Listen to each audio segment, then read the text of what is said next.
अस्सलाम वालेकुम everyone, I am doctor Shabana, consultant gynaecologist. आज मैं बात करती हूँ ड्यूरिंग प्रेगनेंसी वेट गेन कितना होना चाहिए और कितनी अमाउंट में पेशेंट ने खुराक इस्तेमाल करनी है और कब इतनी वो डाइट लेगी और या कैलोरीज वो लेगी जिससे उसकी हेल्थ और उसके बेबी की हेल्थ बिल्कुल नॉर्मल रहे। तो मैं इस क्वेश्चन का आप लोगों को एक आंसर देती हूँ। बहुत सारी हमारे पास ख़वातीन ऐसी आती हैं जो कि जिनको इन चीज़ों की पता नहीं होता।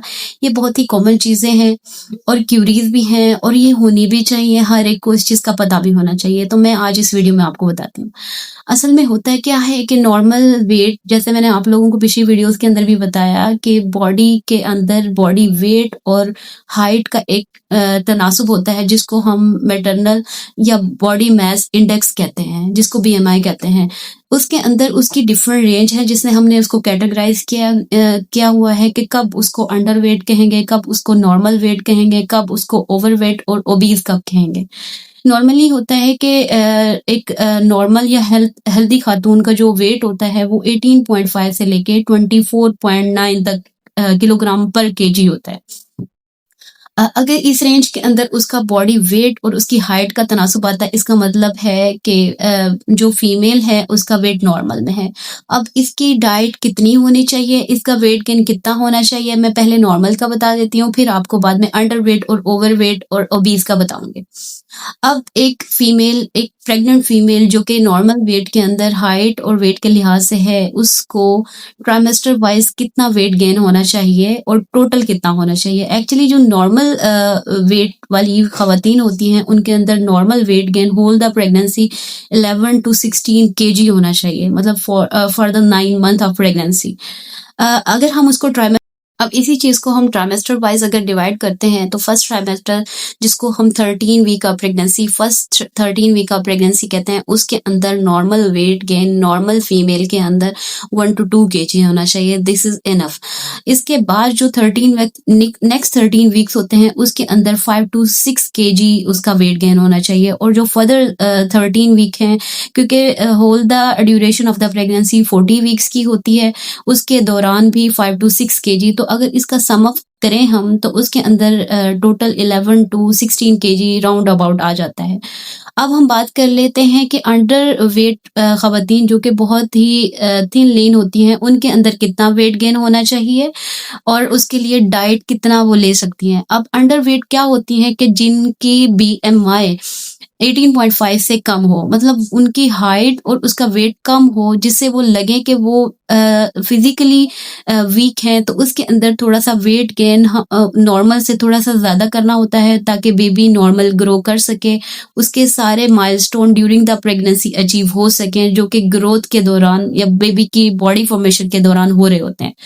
अब कितना होना चाहिए, जैसे मैंने आप लोगों को बताया, इसके अंदर नॉर्मली के अंदर 11 to 16 kg होना चाहिए। इसके अंदर हम 13 से लेके 18 kg whole the duration, whole the pregnancy उसके अंदर वेट गेन होना चाहिए। अब हम बात करते हैं ओवरवेट। ओवरवेट क्या होता है, जिसका बीएमआई 25 से लेके 29.9 kg मीटर स्क्वायर हो। तो उसके अंदर थोड़ा सा जो वेट गेन है वो नॉर्मल से थोड़ा कम होता है, मतलब वो 7 to 11 kg, मतलब 11 किलोग्राम उसका वेट गेन होना चाहिए पेशेंट का। और उसके बाद जब हम बात कर लेते हैं ओबीज जो होती है, ये एक डेंजर साइन होता है प्रेगनेंसी के दौरान। ये रिस्क फैक्टर है मल्टीपल डिजीजेस का, जस्ट लाइक डायबिटीज, जिसको हम गेस्ट्रेशनल डायबिटीज या बेबी शुगर कहते हैं। इसके अलावा इसी तरह एक ब्लड प्रेशर की किस्म होती है जिसे प्रेगनेंसी के दौरान ब्लड प्रेशर या गेस्ट्रेशनल हाइपरटेंशन कहते हैं। इसके दौरान भी ये सारे रिस्क फैक्टर हैं।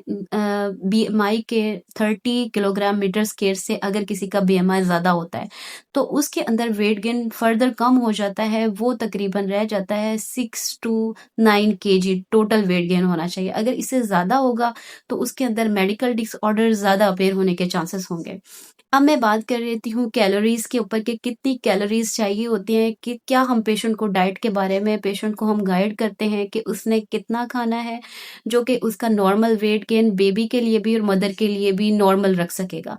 अब हम नॉर्मल की बात कर लेते हैं। नॉर्मली तो जो होता है, जैसे कि मैंने आप लोगों को बताया, अकॉर्डिंग टू बीएमआई ही हम इसको डिवाइड करते हैं। जैसे कि एक नॉर्मल वेट लुकिंग हमारे पास एक प्रेग्नेंट फीमेल आती है, तो हम उससे कहते हैं कि उसका टोटल पर डे के लिहाज से 1800 किलो कैलोरीज उसकी पर डे होनी चाहिए।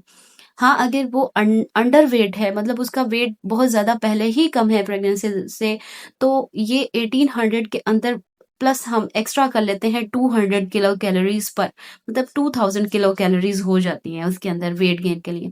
अगर इसके अलावा अब हम ओवरवेट की बात कर लेते हैं, तो उसके अंदर 2200 किलो कैलोरीज चाहिए होती हैं पर डे, और ओबीज के अंदर मतलब 30 किलोग्राम मीटर स्क्वायर से अगर किसी का वेट गेन ज़्यादा है, तो उसके अंदर होगा total 2400 kilo calories per day. At the end मैं अब इसको समराइज करके बता देती हूँ कि नॉर्मल वेट गेन जो कि एक नॉर्मल फीमेल प्रेग्नेंट खातून के अंदर कितना होना चाहिए, 11 to 16 किलोग्राम तो ड्यूरिंग द होल प्रेगनेंसी उसका वेट गेन होना चाहिए, जो कि हेल्पफुल होगा मदर के लिए भी और बेबी के लिए भी। अगर किसी का वेट कम है, तो उसके अंदर 18 केजी तक वो वेट गेन कर सकती है, तो वो नॉर्मल होगा। हाँ, अगर किसी का वेट अगर ज़्यादा है, पहले से ही स्टार्ट है, मतलब ओवर वेट पेशेंट हैं, थोड़ा सा मतलब बल्की हैं, चबी टाइप हैं, तो उसके अंदर वेट गेन उनका 11 केजी तक जा सकता है। हाँ, अगर बहुत ज़्यादा ओबीज हैं, तो उसके अंदर टोटल 9 किलोग्राम वेट गेन होना चाहिए, तब ही उसका बेबी नॉर्मल ग्रो कर सकेगा। बेबी के अंदर डायबिटीज़, फर्दर ओबेसिटी, इस तरह के रिस्क कम हो जाएँगे। तो ये बहुत इम्पोर्टेंट मैसेज है, सबको जानना चाहिए, सबको बताना चाहिए अपने, क्योंकि ये कॉमन क्वेश्चंस हैं जो कि अक्सर पूछे जाते हैं और इनका आंसर सबको मेरे ख्याल से पता होना चाहिए। इसलिए मैंने आज ये वीडियो बनाई है, ताकि ये हमारी ख़वातीन के लिए हेल्पफुल साबित हो और सबके कोई क्यूरीज़ के आंसर उनको मिल सकें। Thank you so much.